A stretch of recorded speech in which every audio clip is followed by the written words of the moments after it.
अस्सलाम वालेकुम एवरीवन। आज हम ये बात डिस्कस करेंगे कि क्या हमारी प्रेफ़रेंस होनी चाहिए, क्या हम रात को पढ़ें या हम सुबह सुबह पढ़ें। हर स्टूडेंट की डिफरेंट चॉइसेस होती हैं, उनके डिफरेंट पैरामीटर्स होते हैं उनके ब्रेन के। किसी का ब्रेन रात में ज़्यादा वर्क करता है और किसी का ब्रेन सुबह में ज़्यादा वर्क करता है। ठीक है, आपको अपने आप को आइडेंटिफाई करना होता है कि whether to study in night और इन मॉर्निंग। कुछ स्टूडेंट्स क्या सोचते हैं ना कि लाइक जो टॉपर्स स्टूडेंट हैं या वो स्टूडेंट्स हैं जो अपने एग्ज़ाम्स फर्स्ट अटैम्प्ट में क्लियर कर रहे हैं, तो वी शुड आस्क देम वो कौन सी स्ट्रैटेजी फॉलो करते हैं और हमें वही स्ट्रैटेजी फॉलो करनी है। ये उनकी बहुत बड़ी एक मिसकॉन्सेप्शन है उनको, ऐसा कुछ भी नहीं है। ठीक है, बहुत सारे गोल्ड मेडलिस्ट ऐसे हैं जो सुबह सुबह उठ के पढ़ते हैं और बहुत सारे गोल्ड मेडलिस्ट ऐसे हैं जो रात को देर से पढ़ते हैं। तो डिफरेंट तरह के लोग होते हैं। ठीक है, अच्छा मैं एक चीज़ आपको क्लैरिफाई कर दूं कि हमारे ब्रेन में एक हार्मोन रिलीज़ होता है जिसका नाम है मेलाटोनिन। ठीक है, मेलाटोनिन जो है हमारी स्लीप साइकिल को डिसाइड करता है।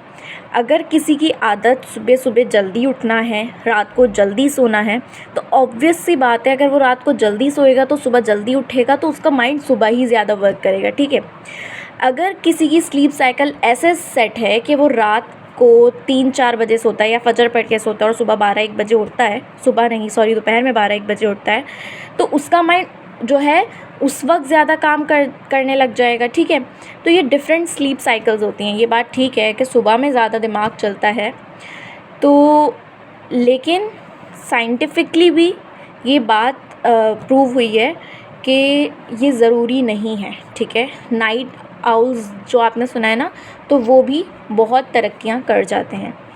अच्छा, बात मैं यहाँ ये करना चाह रही हूँ कि मेरी स्ट्रेटजी ओवर द पीरियड क्या रही है। ठीक है, मैंने अभी तक अपनी सीए जर्नी में ये बात रियलाइज़ की है कि आपको जो थ्योरेटिकल सब्जेक्ट्स हैं जिसमें आपको थ्योरी पढ़नी है, जैसे बिज़नेस लॉ हो गया, जैसे कंपनी लॉ हो गया।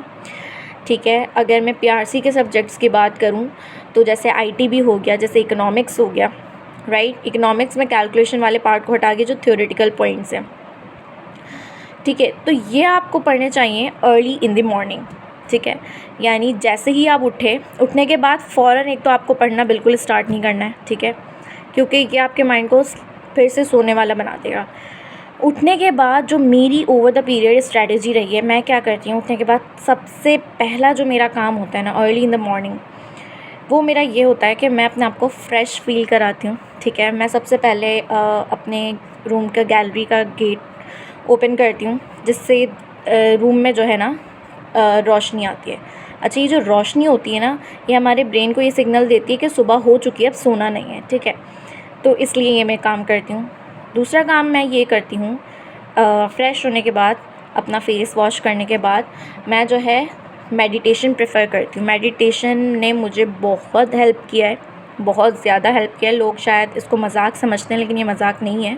मेडिटेशन और योगा ऐसी चीज़ है ना कि वो आपके सारे स्ट्रेस को दूर करती है, आपके माइंड को फुलनेस देती है, आपके माइंड में जो भी अनक्लैरिटी होती है वो सारी चीज़ों को ठीक करती है। ठीक है, और आपका माइंड जो है ना वो 2x की स्पीड से चलने लग जाता है। ठीक है, तो ये बहुत एक ज़रूरी चीज़ है जो हर स्टूडेंट को और हर इंसान को करनी चाहिए। अगर वो अपनी लाइफ में पीस ढूंढ रहे हैं तो उन्हें ये ज़रूर ट्राई करना चाहिए। आप यूट्यूब पे सर्च करके सीख सकते हैं meditation techniques, yoga techniques. There are thousands of techniques which you can choose. अच्छा, दूसरी तरफ मैं बात करूँगी कि मैं और क्या करती थी। मैं एक्सरसाइजेस करना प्रेफर करती हूँ। मुझे एक्सरसाइजेस करना पसंद भी है और मैं प्रेफर भी करती हूँ। लाइक जंपिंग जैक्स हो गए, लाइक आप कोई और एक्सरसाइजेस कर सकते हैं, आप वॉक कर सकते हैं अगर आपको और कोई एक्सरसाइज करने का दिल नहीं कर रहा। लेकिन हर किसी का घर ऐसी जगह पे नहीं है कि वो बाहर जाके वॉक कर सके, जैसे मेरा भी नहीं है कि मैं बाहर जाके वॉक कर सकूं। तो मैं फिर एक्सरसाइजेस प्रेफर करती हूँ। There are thousands of exercise again, जो भी आपको सूटेबल लगे, आपको अच्छी लगे, आप कर सकते हो। लेकिन ज़्यादातर आप जो है ना ऐसी एक्सरसाइजेस करो जिससे आपका हार्ट रेट बढ़े। हार्ट रेट बढ़ने से होता क्या है कि ब्लड सर्कुलेशन बढ़ती है। ब्लड सर्कुलेशन बढ़ती है तो हमारे ब्रेन में जो है ब्लड तेज़ी से पहुंचता है। जब ब्रेन में ब्लड तेज़ी से पहुंचता है तो हमारा ब्रेन जो है फिर ज़्यादा अच्छे से परफॉर्म कर पाता है। तो ये बहुत ज़रूरी है। वो करने के बाद मैं अर्ली इन द मॉर्निंग एक एप्पल लेना प्रेफर करती हूँ, एप्पल और साथ में आमंड्स और वॉलनट। ये मेरी एक हेल्दी चॉइस थी जिससे मैंने अपना थोड़ा वेट भी लूज़ किया था। दूसरा, इससे मुझे ब्रेन के हवाले से बहुत ज़्यादा बेनिफिट्स मिले थे कि मेरा ब्रेन बहुत अच्छे से वर्क करने लग गया था। तो ये मैंने ट्राई किया था और ये बहुत हेल्पफुल साबित हुआ मेरी जर्नी में। ठीक है, ये चीज़ें हो गई कुछ। तो मैं वो करने के बाद फिर मैं पढ़ने बैठती थी, और पढ़ने बैठने से पहले एक बार अपने आप से मिरर में देख के बात कर लो और say to yourself that you can do it, you have worked hard and you have potential to do this difficult challenge. Please accept this challenge, you will win this challenge. अपने आप को इस तरह की कुछ motivation lines, कुछ affirmations regularly बोला करो, उससे आपकी मोटिवेशन बरकरार रहती है। ठीक है, उसके बाद आपने क्या करना है, जब आप पढ़ने बैठ गए हो ना, आपने अपना मोबाइल ऑफ तो स्विच ऑफ करके किसी ऐसी जगह रख देना है जो बहुत दूर हो आपसे। लाइक मैं क्या करती हूँ कि हमारे घर में डबल स्टोरी बेड है, ठीक है, मैं अपने बेड के ऊपर वो मोबाइल रख देती हूँ, तो उसको जाने के लिए मुझे टाइम लगेगा। ठीक है, तो मैं अपनी स्टडी टेबल पे बैठी हूँ तो मैं डिस्ट्रैक्ट नहीं होती, फिर मैं मोबाइल यूज़ ही नहीं करती हूँ उस टाइम। ठीक है, या फिर अगर बेड पे नहीं रखा तो मेरे स्टडी टेबल की ड्रॉअर के अंदर बंद करके मैं मोबाइल रख देती हूँ, तो वो भी मुझे डिस्ट्रैक्ट नहीं करता। तो आपने लेक्चर्स लेते टाइम, अगर आप ऑनलाइन स्टूडेंट हैं, तो आपने ज़रा भी मोबाइल यूज़ नहीं करना है। ये आपके लिए बहुत बड़ी डिस्ट्रैक्शन का बाइस बनता है। दूसरा, आपका फोकस आउट होता है, और अगर आपका फोकस आउट होता है तो आप कॉन्सेप्ट्स अच्छे से अब्जॉर्ब नहीं कर पाते। तो ये गलती आपने हरगिज़ नहीं करनी है। उसके अलावा अगर मैं आपसे बात करूँ, मैंने अपनी थ्रू आउट जर्नी में ये रियलाइज़ किया कि जो भी थ्योरेटिकल सब्जेक्ट्स हैं ना, FAR 1 कॉस्टिंग, FAR 2 टैक्स, और अभी मैं MFA पढ़ रही हूँ, तो ये ऐसे सब्जेक्ट्स हैं जो रात में मुझसे ज़्यादा अच्छे से पढ़े जाते हैं। पता नहीं ऐसा क्यों है, लेकिन मतलब सुबह सुबह अगर मैं इनको पढ़ने बैठूँ ना, तो मे बी मैं जो है इतना ज़्यादा अलर्टनेस नहीं परफॉर्म कर पाती जितनी मैं रात में कर पाती हूँ।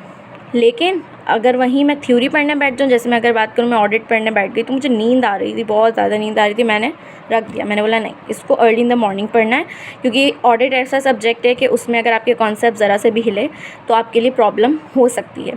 तो इस वजह से मैं उसको फिर प्रेफर करती हूँ कि मैं उसको अर्ली इन द मॉर्निंग पढूँ जब मैं फ्रेश माइंड में हूँ। ठीक है, तो मैं आप लोग को भी यही सजेस्ट करूँगी कि आप लोग ये स्ट्रैटेजी अप्लाई करें अपनी लाइफ में, अगर आप सक्सेस चाहते हैं। अदरवाइज़ योर चॉइस, आप जो करना चाहें करें, लेकिन छोटी छोटी सी चीज़ें ही होती हैं। आपने सुना होगा ना, कतरा कतरा मिलके ही समंदर बनता है। तो इसी तरह छोटी छोटी हैबिट्स को चेंज करके ही सक्सेस मिलती है। सक्सेस ऐसे ही नहीं मिल जाती। अगर मेरे पेपर्स पास हो रहे हैं तो उसके पीछे बहुत ज़्यादा मेहनत है। मेरी छोटी छोटी हैबिट्स, मेरी छोटी छोटी चीज़ें जो बहुत मैटर करती हैं, जो उस टाइम पर तो नहीं लगती कि इम्पॉर्टेंट है, लेकिन अगर उनमें आप कंसिस्टेंसी अप्लाई करते हो उन हैबिट्स में, तो आपको उसके बिगर रिजल्ट्स मिलते हैं। ठीक है, तो फॉर दिस वीडियो अंटिल, अभी हम बाद में बाकी चीज़ें डिस्कस करेंगे। फॉर नाउ, अल्लाह हाफ़िज़।